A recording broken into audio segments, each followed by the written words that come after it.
할렐루야. 우리 옆에 분 한번 인사합시다. 잘 오셨습니다.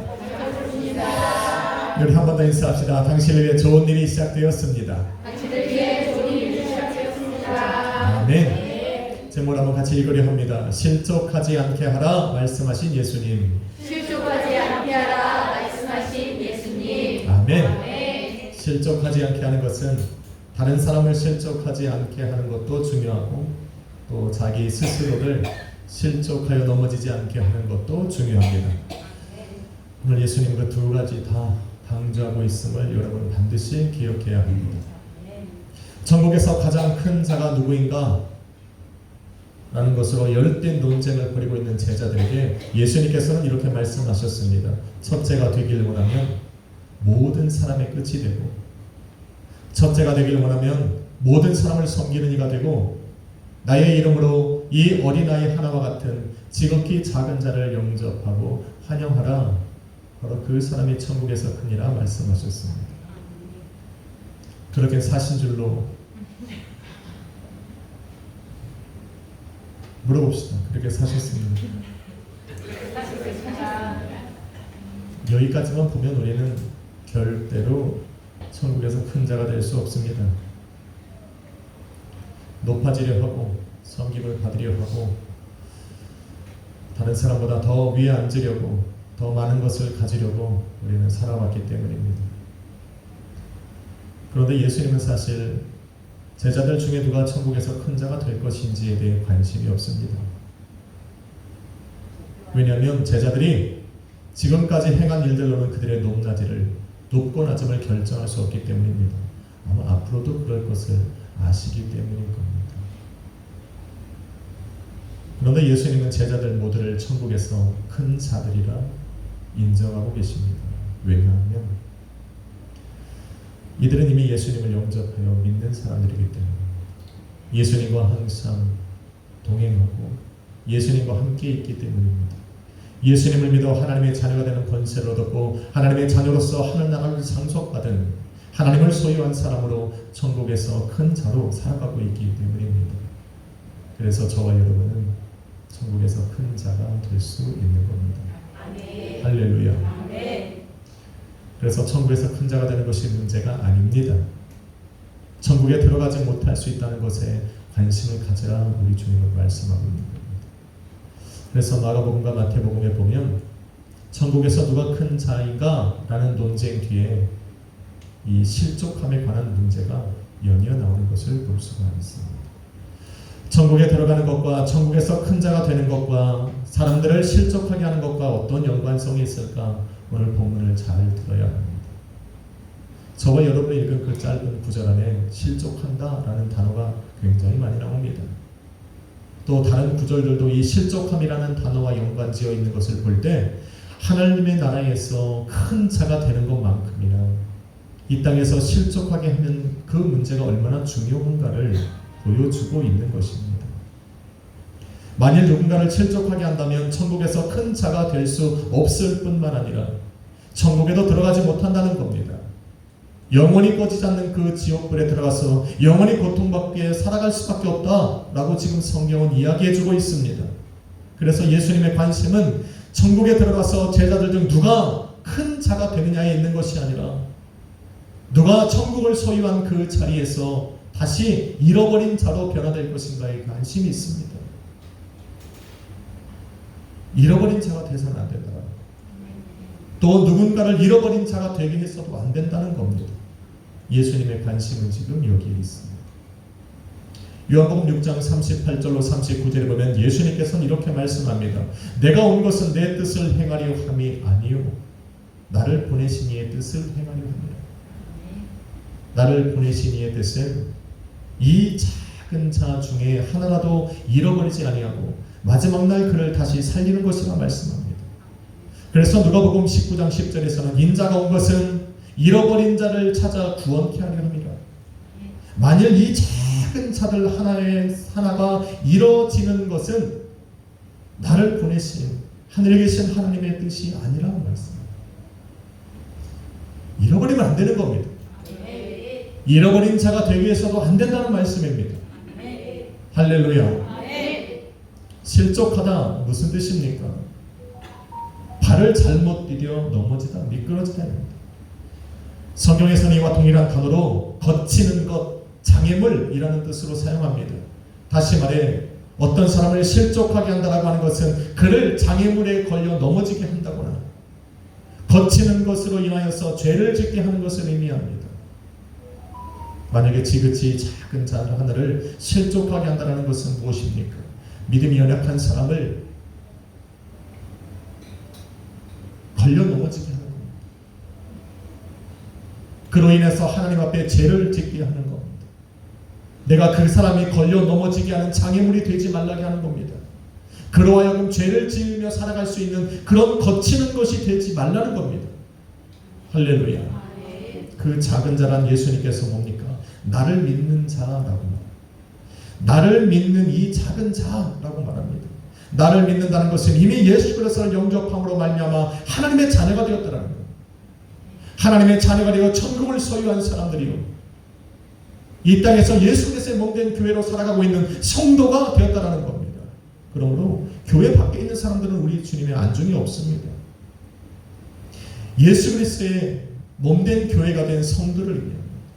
성도 안에서 이미 하나님의 자녀가 되어 천국에 들어가 있는 사람들, 바로 그 사람들 중에 가장 연약한 사람들, 다시 말해 지금 막 교회에 입교한 사람들, 이제 처음 믿음 생활을 시작한 사람들, 믿음이 연약한 사람들을 의미하는 겁니다. 그런 사람들을 걸려 넘어지게 하는 장애물이 되지 말라는 거예요. 만일 너희가 그런 사람이 되어진다면 문제가 생길 거다. 화를 당하게 될 것이다. 불행하게 될 것이다. 지금 말씀하고 있는 겁니다.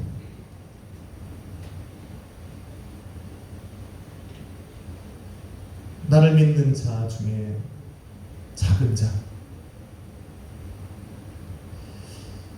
당시에는 예수님을 믿는 것이 참 어려운 일이었습니다. 지금은 참 쉽습니다. 그래서 금방 예수님도 믿고 또 금방 예수님을 버리고 떠나고 금방 교회에 들어왔다가 금방 사라져 버립니다. 그런데 당시에는 그렇지 않았습니다. 예수님을 믿고 교회 안에 들어온다는 것은 인생을 건, 생명을 건 결단이었습니다. 왜 그렇습니까? 요한복음 9장 22절에 보니 유대인들이 모여서 누구든지 예수를 신인하는 자는 자신들에게서 출교시킬 것이라고 결의했습니다. 출교라는 것은 쫓아내는 겁니다. 이스라엘 민족은 하나님께 택한 민족이었습니다. 그래서 이스라엘 민족이라고 하는 그 자체가 이미 하나님의 백성이요, 천국에 들어갈 수 있는 조건으로 여겼습니다. 그런데 그 안에서 내어짐을 당합니다. 버려짐을 당한다는 것은 구원에서 멀어지는 겁니다. 하나님의 백성에서 떠나지는 겁니다. 그렇게 엄청난 위험을 감수하고 이들은 예수님을 믿은 겁니다. 일생일대에 중대한 결단을 내린 것이고 모든 것을 포기해야 됩니다. 지금까지 맺어왔던 혈연지연 화경과 같은 그런 세상에서 맺었던 모든 관계들을 과감하게 포기할 수 있을 것 같은 그런 다 내버리고 언제든지 끊어질 수 있을 것이란 그것을 감당하면서까지 선택한 것이 바로 예수 그리스도를 향한 믿음이었더라는 겁니다. 쉽지 않았습니다. 그런데 이런 결의가 공포되었음에도 불구하고 예수님을 믿은 거예요. 예수 그리스도를 믿어 교회 안에 들어오는 것으로 나의 모든 것을 다 포기하고 교회 안에 들어온 사람들, 그리고 믿음을 지키며 살아보겠노라고 교회 안에 들어가는 겁니다. 그러면 어떻게 해야 됩니까? 이런 위험을 감수하고 교회 안에 들어왔으니, 예수 그리스도를 믿는 성도가 되었으니 먼저 믿은 성도들이, 교회가 그의 신앙과 믿음으로 성장하는 것을 도와주어야 합니다. 할렐루야. 당연한 겁니다. 당연한 겁니다. 교회 안으로 들어왔으니 그들이 예수 그리스도 안에서 하나님의 뜻을 이루며 살아갈 수 있도록 그들을 도와주어야 합니다. 먼저 믿고 먼저 교회의 일원이 된 성도들이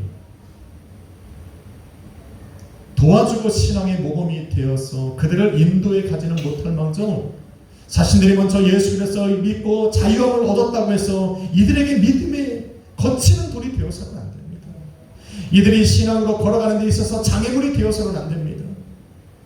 이들이 믿음으로 고민하는 것을 고민하는 요인이 되어서는 안 됩니다. 이유가 되어서는 안 됩니다. 이들이 세상의 모든 것을 포기하고 예수 그리스도의 안으로 들어온 것을 후회하는 그런 이유가 되어서는 안 된다는 겁니다. 이들은 아직 연약한 사람들입니다. 어린아이같이 지극히 작은 믿음을 가진 사람들입니다. 그런데 먼저 된 자들이 나는 자유하다. 나는 언제라도 죄를 짓고 예수 안에서 회개함으로 나는 자유할 수 있다. 다시 용서받고 정결해질 수 있다.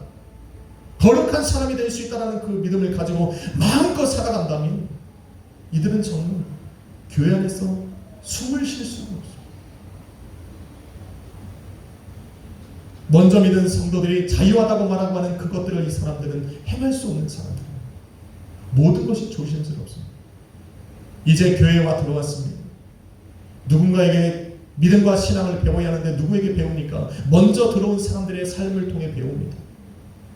그들의 일거수일투족이 그들에게는 도전입니다. 큰 결단을 내려야 하는 이 행위들이 되는 겁니다. 그런데 그들을 무시합니다. 그들을 향한 배려가 없습니다. 자기는 괜찮다고 막 흔들어줍니다.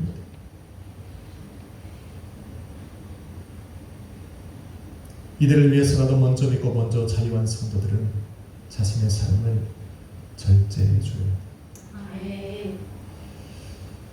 이들과 동일한 믿음의 자리로 되고 믿음의 눈높이에 서서 그들과 함께 신앙의 길을 함께 걸어가 줄 수 있어요.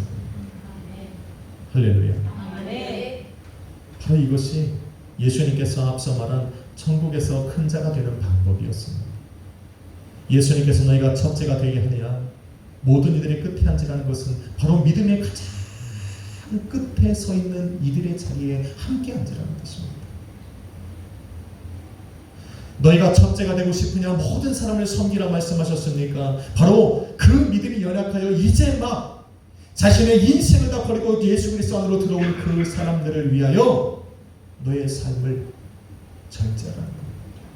그들을 위한 삶을 살아가는 것이 바로 섬기는 거예요. 그들이 예수 그리스도께서 기뻐하시는 하나님의 뜻대로 살아갈 수 있도록 도와주는 것이 바로 그들을 섬기는 거예요. 그들에게 먹을 거 사주고 뭐 좋은 거 있으면 나눠주고 그런 것이 아니에요.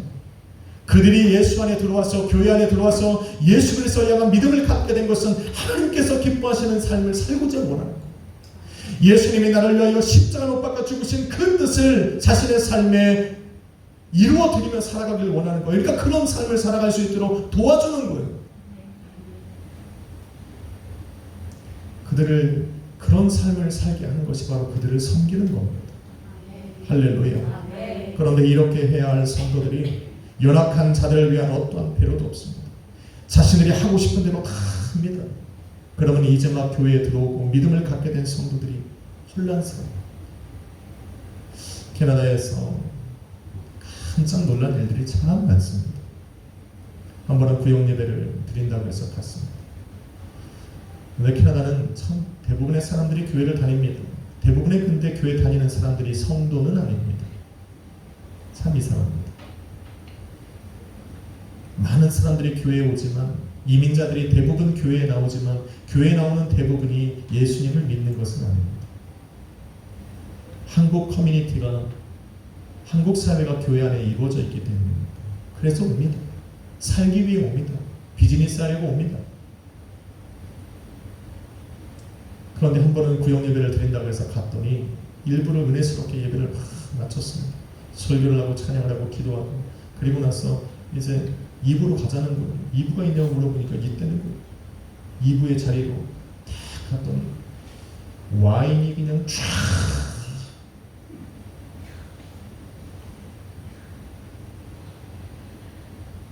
음식들이 쫙 차려있습니다. 스시부터 거창합니다. 그래서 예배 인도하시는 전사님이 먼저 드셔야 되는 건 와인을 또 딱. 그래서 먹겠어요, 안 먹겠어요? 뒤도 안 돌아보고 나왔어요. 그분의 집이 장로님 집이었는데 믿음이 없는 겁니다.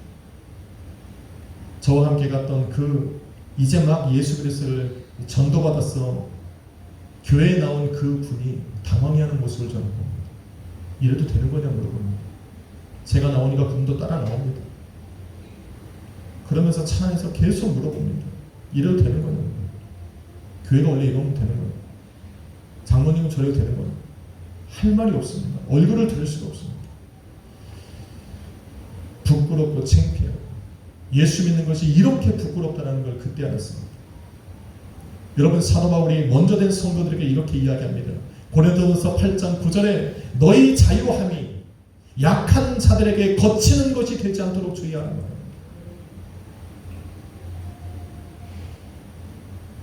지식 있는 너희가 우상의 집에 앉아 먹을 때 믿음이 약한 사람들이 그 자리에 있다면 너희를 바라보며 담력을 얻어 우상의 재물을 먹지 않겠느냐. 예수님께서 피로 값주고 사신 그들이 그 양심의 담력을 얻어 하나님 앞에 범죄하지 않겠느냐.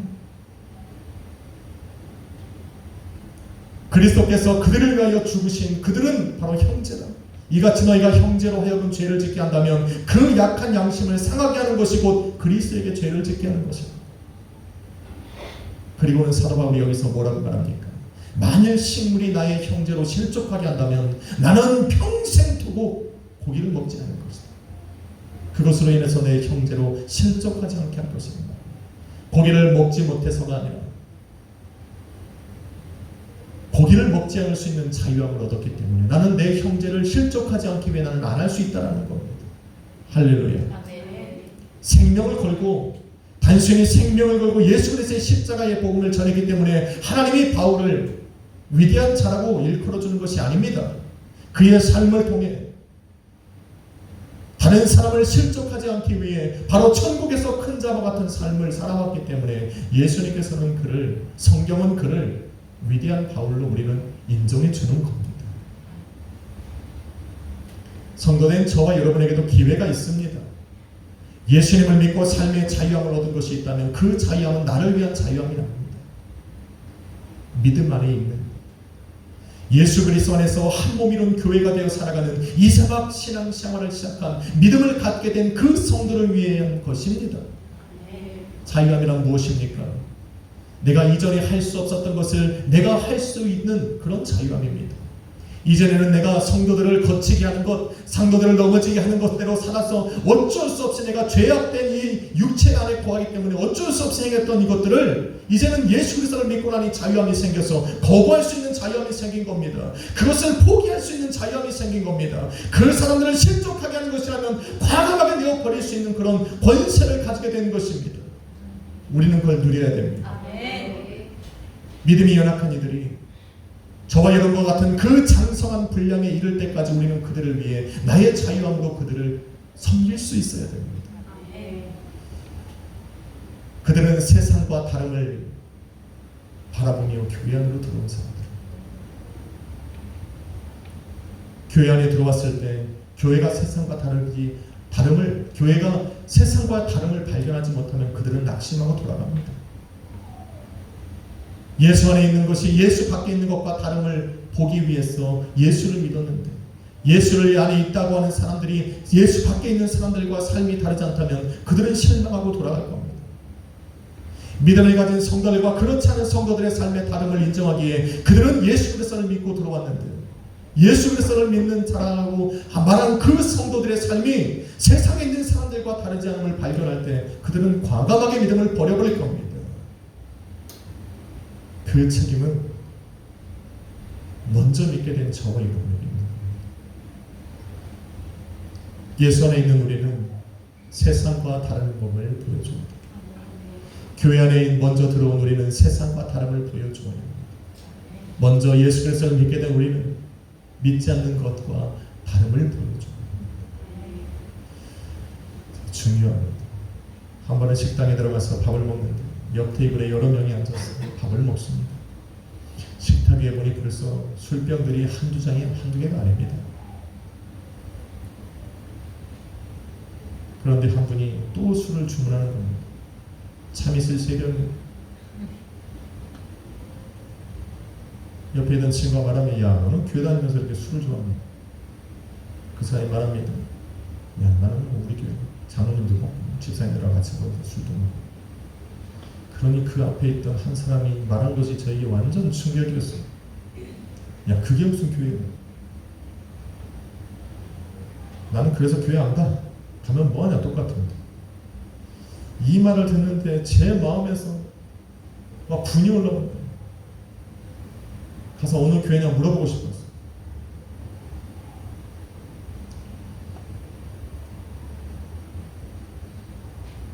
술 마시고 담배 피는 것이 구원을 가로막을 수는 없습니다. 무슨 말입니까? 술 먹고 담배 피는 것이 예수님을 믿지 못하게 하는 이유가 되지 못한다는 겁니다. 믿을 수 있다는 겁니다. 예수를 믿으면 구원받을 수 있다는 것을 정확하게 여러분도 기억해야 됩니다. 그러나 예수님을 믿고 구원받은 나의 모습이 예수님을 믿었음에도 불구하고 그런 삶을 여전히 살아가는 나의 모습이 믿음이 연약한 성도들에게 실족하여 넘어지는 장애물이 되고 거치는 것이 되어 그들도 그렇게 하게 된다면 그것은 구원과 문제가 있습니다. 왜? 나는 괜찮지만 그들이 그것이 용납을 할 수 못했다.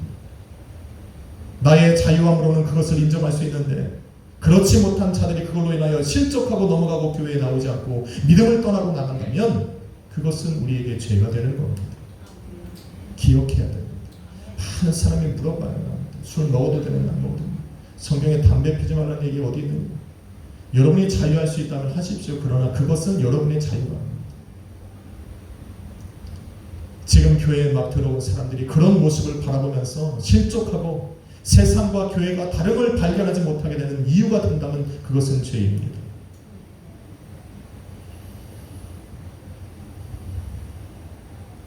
본문 말씀해 보니 그것은 화를 당하는 이유가 됩니다. 이것들은 다른 실수와 잘못처럼 회개하고 주님 앞에 용서받을 만한 문제가 아닙니다. 내가 나에게 말씀대로 살지 못하는 것이 부끄러워 주님 앞에 죄를 짓는 것은 용서하고 회개받으면 됩니다. 회개하고 용서받으면 됩니다. 그런데 나로 인해서 실족하여 넘어진 그가 믿음을 버리고 교회를 떠나면 그 책임은, 그 죄는 우리에게 있는 겁니다.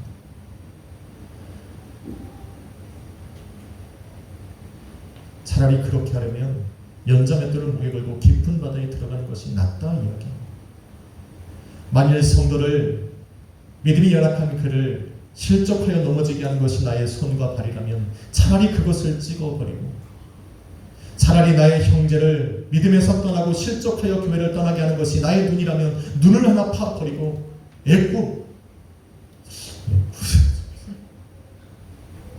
한 눈으로 세상을 살아가는 것보다 더 고통스러울 것이라 이야기하는 겁니다. 그래서 예수님을 믿는 성도들은 어떻게 하든지 저 사람을 실족하여 넘어지지 않게 하려고 무던히 애를 씁니다. 저 또한 그렇습니다. 여러분도 그러리라 믿습니다. 나로 인해서 저 사람이 시험에 들지 않기를 바랍니다. 나로 인해서 저 사람이 시험에 들고 믿음을 버리고 교회를 떠나지 않기를 너무나도 진짜 바랍니다. 나의 말 하나하나가, 나의 행동 하나가 저 사람을 실족하여 넘어지는 이유가 되지 않도록 정말 조심스럽게 살아갑니다. 그런데 어떡합니까? 본문 7절에 우리 주님이 이렇게 말씀합니다. 실족하게 하는 일이 없을 수는 없다. 좌절이 확 되는 겁니다. 내가 아무리 잘하고 살아도 실족하게 하는 일이 없을 수는 없다.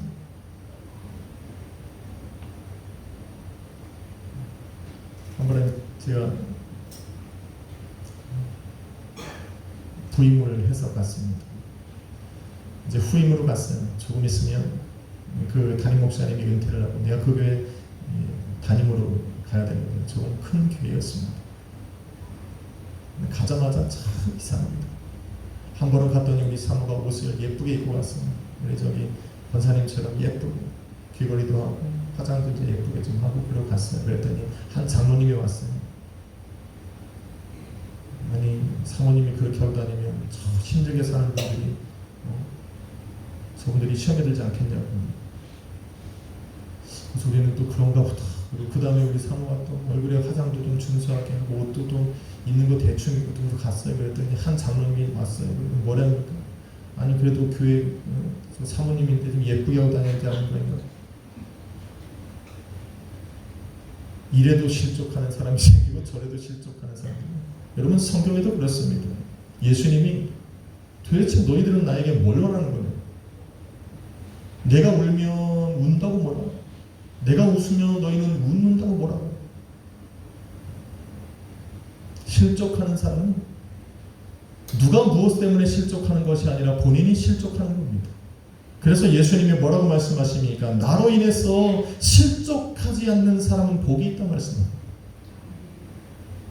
여러분 실족하는 사람을 가만히 바라보면 실족할 만한 이유를 본인 스스로 찾습니다. 다 멀쩡하고 괜찮은 사람인데 꼭 자기 마음에 안 드는 사람을 꼭 집어서 실족하려고 합니다. 실족하려고 태어난 사람 같아요. 그런 사람을 만나면 정말 말 한마디 조심하는데 그 조심스럽게 10번을 곱씹어서 생각하고 말한 그것이 그 사람을 실족하게 만듭니다.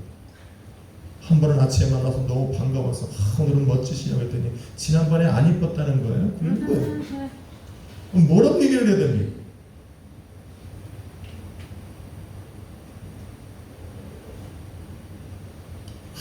고생하시는 분한테 오늘도 고생이 많으십니다.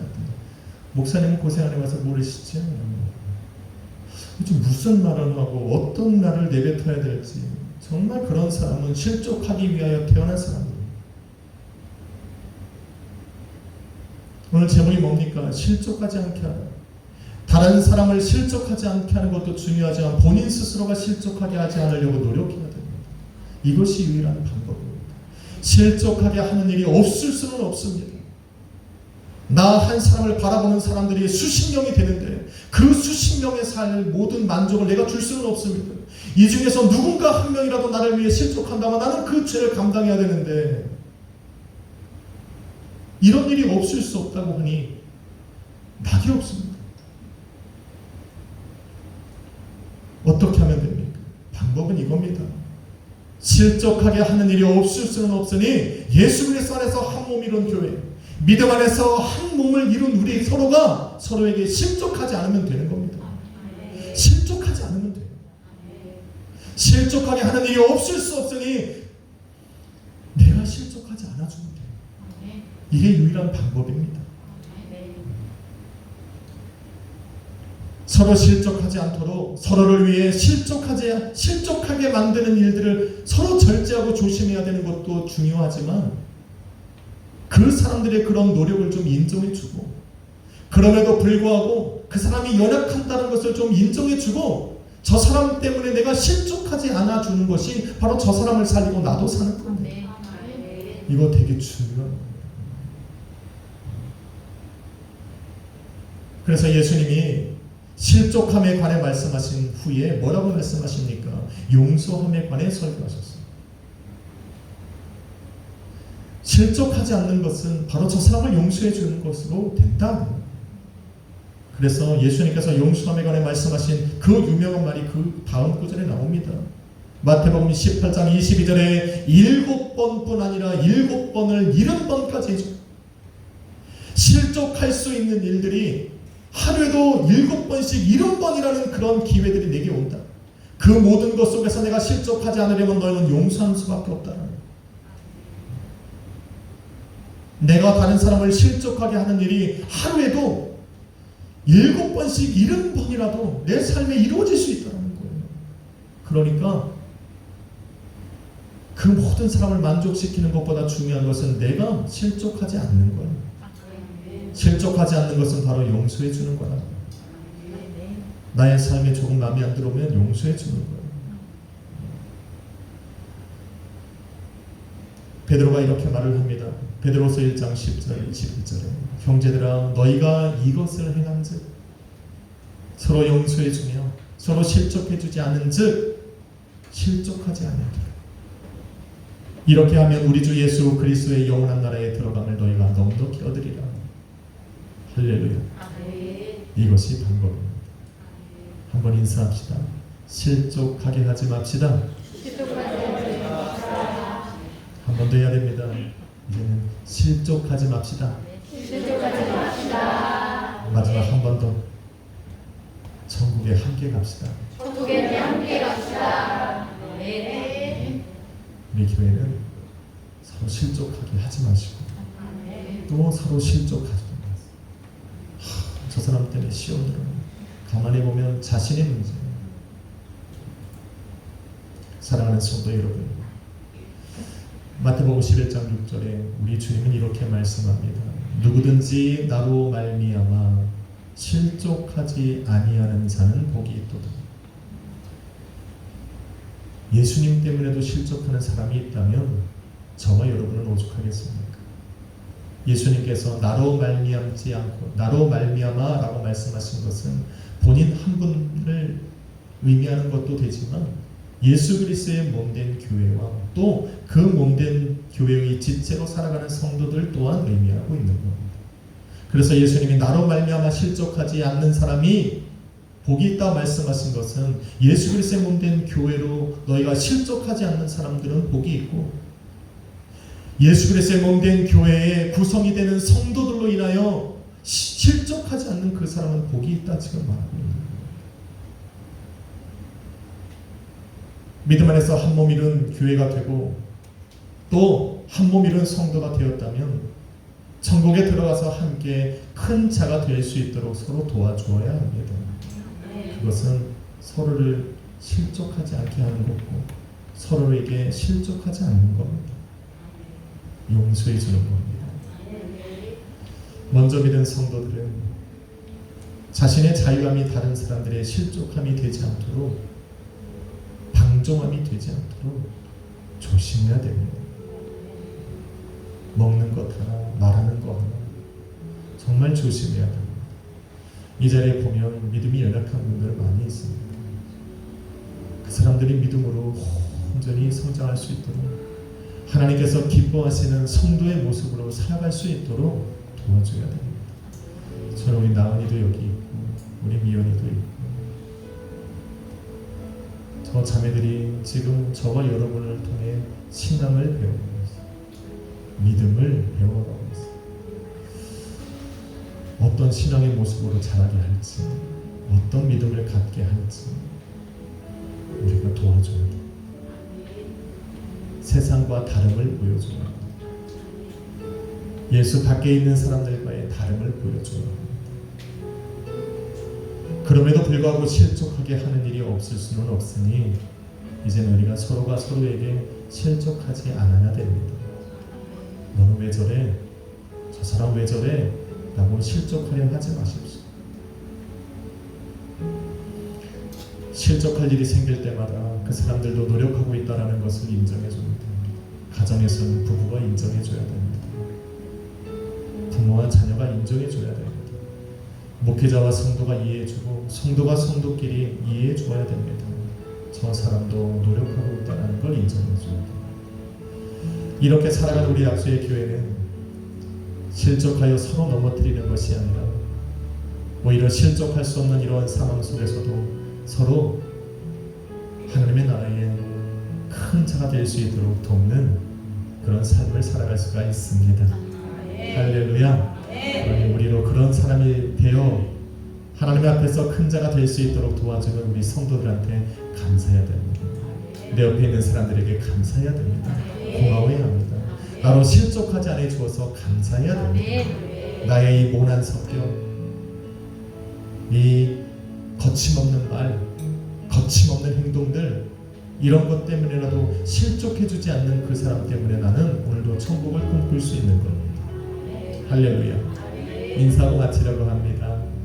고맙습니다. 한 번 더 인사합시다. 감사합니다. 나 때문에 실족하지 않아 주어서 너무 감사합니다. 우리는 주님 오실 때까지 서로에게 이런 도움이 되는, 서로를 도와주는 그런 한 몸 이룬 교회가 되어 주시기를 주님의 이름으로 축원합니다. 기도하겠습니다. 거룩하신 아버지 감사합니다. 우리는 연약하고 또 부족하여서 항상 다른 사람을 실족하여 넘어지게 할 수 있습니다. 그러나 우리는 예수 그리스도 안에 한 몸 이루었고 또 천국을 바라보며 살아가는 한 가족이고 한 형제이기에 우리는 서로에게 실족하지 않으려 합니다. 서로 오히려 용서하고 나의 말이나 또 나의 생각이나 행동으로 인하여 저 사람이 실족하지 않도록 또 저 사람의 그러한 것에 내가 실족하지 않도록 믿음으로 나아가려 합니다. 주님 붙들어 주시고 오직 예수 안에 나의 생명이 있고 예수 안에 우리가 있음을 기억하며 오늘도 믿음으로 걸어가게 하여 주옵소서. 우리를 위해 십자가를 지셨고 우리의 모든 것을 품으시고 또 사랑하신 주님, 우리도 그러한 모습으로 살아갈 수 있도록 인도하여 주옵소서. 감사드리며 예수 그리스도의 이름으로 기도했습니다. 정말 찬양 한번 해보려고 합니다. 오직 주님 앞에 뿌리를 내리고 주님께 믿음을 준 사람들이 있느니 실족하지 않을 수 있습니다. 우리 영을 우리 주님께 맡기고 함께 연합하여 선을 이루며 나가실 수 있기를 주님의 이름으로 축원합니다. 나의 영혼이 잠잠히, 나의 영혼이 잠잠히 하나님만 바라며 나의 구원이 그에게서 나는도다.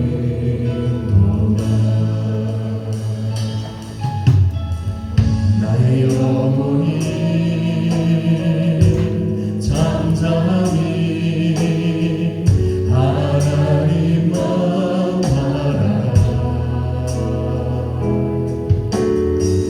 나의 소망이 저에게서 나는도다.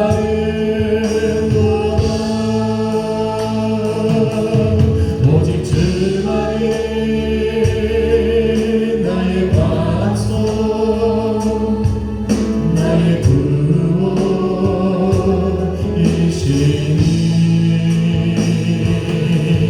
오직 주만이 나의 반석, 내가 요동치 아니하리. 나의 영혼이 간절히, 나의 영혼이 간절히 여호와를 갈망하며 나의 입술이 여호와를 찬양하리. 나의 영혼이 즐거이, 나의 영혼이 즐거이 여호와를 따르리. 나의 영생을 여호와를 송축하리. 오직 주만이, 오직 주만이 나의 반석, 나의 구원